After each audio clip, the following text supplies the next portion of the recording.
Kita sebagai manusia, makhluk ciptaan Allah yang melata-lata hidup di atas permukaan bumi ini, memiliki visi dan misi, yaitu tujuan dan maksud dalam menjalani kehidupan sehari-hari.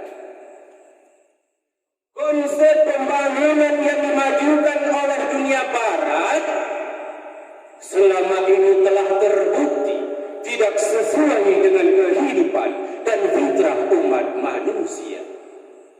Karena hanya melihat manusia dari sudut pandang materi saja, sedangkan akhirat diabaikan begitu saja dan ditinggalkan. Berbeda halnya dengan kita umat Islam, di mana pembangunan dalam Islam berorientasi pada dunia dan akhirat, material dan spiritual. Yang mana untuk membangun umat berorientasi dunia akhirat, disinilah dibutuhkan perannya para alim ulama. Maka pada kesempatan yang singkat dan padat ini, izinkanlah kepada saya seorang al-fakir untuk menyampaikan satu syarahan singkat yang al-fakir beri judul Peran Ulama untuk Pembangunan Umat. Hadirin kaum muslimin, Dewan Hakim yang arif lagi bijaksana, membicarakan tentang ulama. Apa itu ulama? Ulama adalah kalimat jamak dari aliman, artinya orang mengetahui dengan jelas. Ataupun dalam istilah yang lain, ulama ini merupakan orang yang alim ilmu pengetahuan agama. Ketahuilah hadirin, saudara-saudaraku sekalian, bahwa ilmu pengetahuan agama ini merupakan cahaya.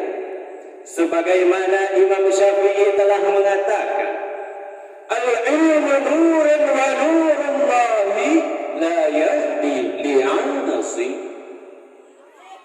Ilmu itu merupakan cahaya, kata Imam Syafi'i, dan cahayanya Allah tidak diberikan kepada orang-orang pembuat maksiat.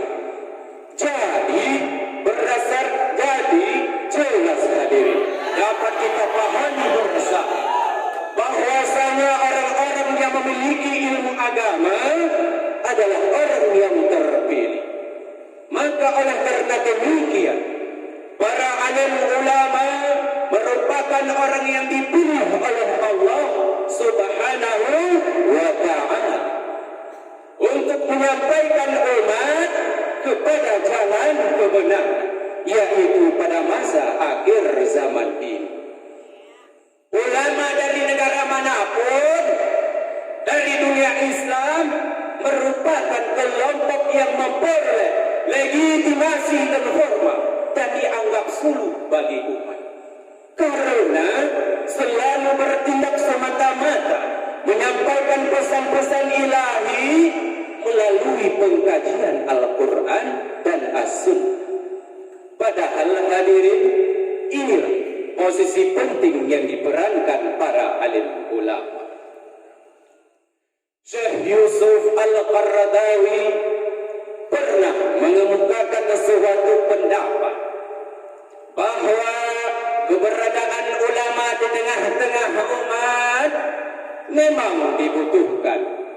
Merekalah yang berani menyampaikan kebenaran dan kearifan, menolak kemungkaran dengan penuh kesabaran, menyampaikan ketegasan dengan penuh ketakuhan, menerima kehidupan yang sederhana dengan penuh kerelaan. Mereka adalah pelita hidayah, pengawal keadilan, pelindung rakyat, dan pemberi petunjuk kepada umaran dan kepada negara.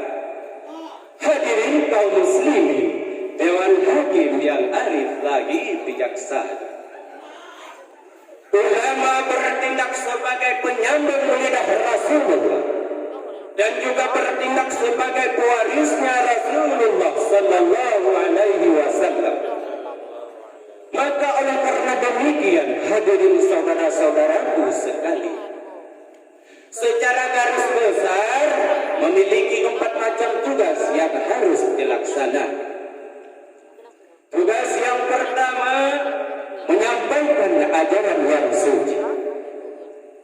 Teknik dan cara penyampaiannya ini langsung berdasarkan dalam beberapa bentuk. Ada yang menyampaikannya dengan cara formal, semisal melalui pendidikan berupa daya, madrasah, sekolah sampai perguruan yang tinggi. Dan ada juga hadirin yang menyampaikannya seperti kisah kita semua ini, untuk menyampaikan ajaran yang suci melalui media dakwah. Kemudian yang kedua, tugas para alim ulama menjelaskan kandungan kitab suci Al-Quran. Seperti yang telah disebutkan dalam firman Allah surah An-Nahl ayat 44. Bismillahirrahmanirrahim. Wa anzalna ilaika dzikra litubayyana lin-nas. Shadaqallahul 'adzim. Dan telah kami turunkan kepadamu Al-Quran, kata Allah, agar kamu menjelaskannya kepada manusia.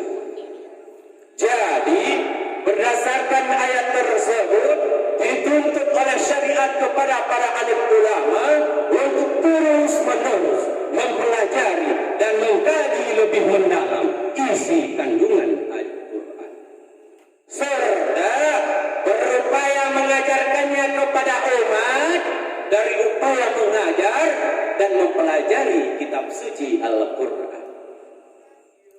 Lahirlah tugas yang ketiga, yaitu memberi putusan dan solusi bagi problem masyarakat sejarah dengan yang tercantum dan tertulis di dalam Al-Quran. Solusi yang diberikan tidak boleh melawan-lawan di angkasa, dalam artian hanya indah terdengar, akan tetapi sulit untuk aplikasikan dalam kehidupan. Sebaliknya hadirin, solusi yang diberikan harus membumi, dalam artian dapat dipahami dan dapat diterapkan. Dari sini timbullah tugas yang keempat, yaitu memberi contoh sosialisasi dan keteladanan bagi umat. Karena Rasulullah Sallallahu Alaihi Wasallam diturunkan dan diutuskan di atas permukaan bumi ini hanya untuk memberi contoh teladan yang baik bagi umat. Hadirin kaum muslimin, Dewan Hakim yang arif lagi bijaksana. Di dalam sejarah peradaban Islam tempo dahulu tercatat Islam pernah menguasai daratan Eropa dan Islam juga pernah menguasai dunia. Selama 7 abad Islam sampai ke puncak kejayaan. Mengapa demikian hadirin? Karena Islam tidak mengenal yang namanya pimpinan agama dan pimpinan politik. Para alim ulama senantiasa berdiri tegak menjalankan perannya sebagai penyeru amar ma'ruf nahi munkar kepada para raja, para penguasa yang keluar dari jalur kebenaran. Namun hadirin, apa yang terjadi sekarang di akhir zaman ini? Banyak dari masyarakat sekarang yang tidak senang hatinya kepada alim ulama. Banyak dari umat sekarang yang mencaci para ulama, menghina para ulama, dan pergi menjauhkan diri dari para alim ulama. Maka Allah Subhanahu wa Ta'ala akan mencampakkan malapetaka